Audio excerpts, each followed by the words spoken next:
বন্ধুরা, নতুন ব্লগে আপনাদের স্বাগত। আজকে আমি আপনাদের করে দেখাবো পনির আলুর তরকারি। এর জন্য আমি নিয়েছি পনির, আলু কুচোনো, টমেটো কুচি, হলুদ গুঁড়ো, কাজু বাদাম, জিরে গুঁড়ো, লঙ্কা গুঁড়ো, নুন, চিনি, গরম মশলা, টক দই, আদা, তেজপাতা আর সর্ষের তেল। এবার আমি কড়াইটা নিয়ে বসিয়ে দেবো। এই পনিরটা আমি ঘরে তৈরি করেছিলাম, আপনারা বাজার থেকে কিনে।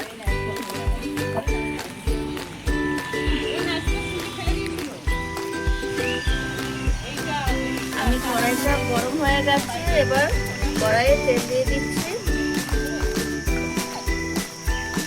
আমি এই ঠান্ডা জলের মধ্যে একটু হলুদ দিয়ে রাখছি, পনিরটা ভেজে এর মধ্যে।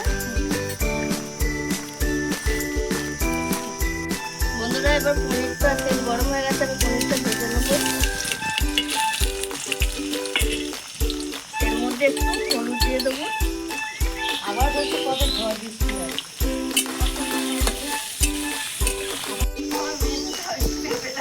বন্ধুরা, এই যে আমার পনিরটা লাল লাল করে ভাজা হয়ে গেছে, এবার আমি ঠান্ডা জলে তুলে রাখছি।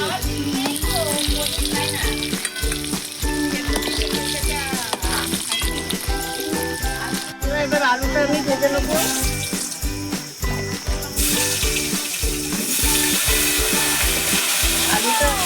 আলুটা ভাজা হোক, দিয়ে আমি আদাটা বেটে নেব।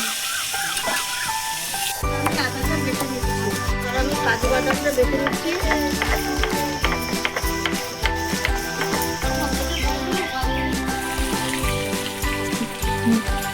বন্ধুরা, আমার আলুটা ভাজা হয়ে গেছে লাল লাল করে, এবার আমি তুলে নেব।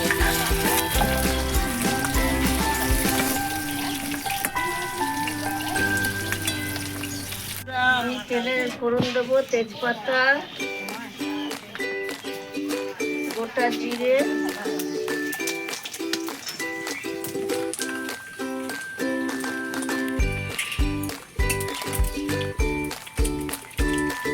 এর উপর দিয়ে দেবো তরকারি।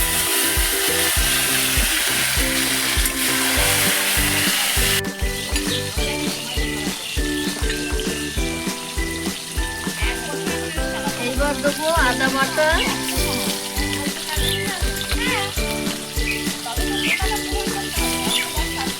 জিরের গুঁড়ো পরিমাণ মতো, লঙ্কার গুঁড়ো পরিমাণ মতো, হলুদ গুঁড়ো পরিমাণ মতো, চিনি, নুন, নেড়ে চেড়ে আমি একটু সামান্য জল দেবো, নাহলে মশলাটা পুড়ে যাবে।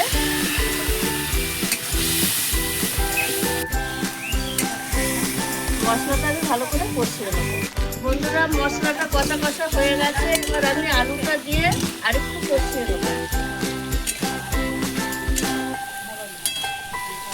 আলু দেখুন বন্ধুরা, আমার আলু দিয়ে কষা কষা হয়ে গেছে, এবার আমি জল দিয়ে দেবো, দিয়ে ঢাকা দিয়ে দেবো। আর একটু জল দিয়ে দেবো, দিয়ে ঢাকা দিয়ে দেবো। আলুটা সেদ্ধ হোক, তারপর এবার আমি গরম মশলাটা বেটে নেবো।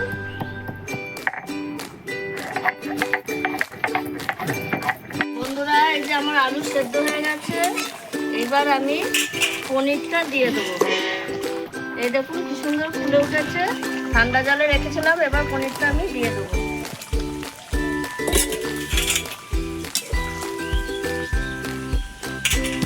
এইবার দেবো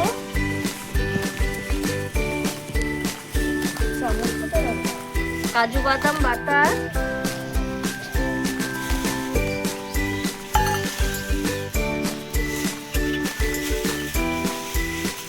আর দেবো টক দই,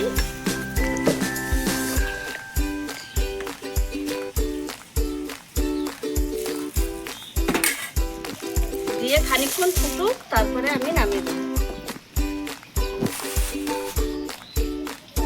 এইবার গরম মশলা দিয়ে দেবো, আর একটু ঘি দিয়ে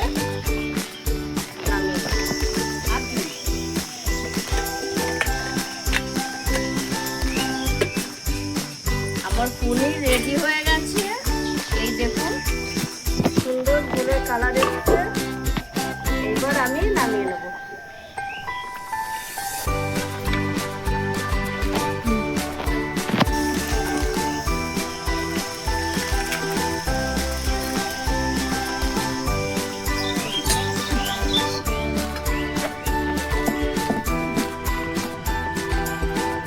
এই দেখুন কি সুন্দর কালার এসছে। দেখুন এই যে আমার পনিরের তরকারি হয়ে গেছে। আপনারাও এরকম বাড়িতে পনির আলুর তরকারি করে খাবেন। যদি ভিডিওটি ভালো লেগে থাকে আমাকে লাইক করবেন, শেয়ার করবেন, সাবস্ক্রাইব করবেন। আবার দেখা হবে আগামী ভিডিওয়। টাটা।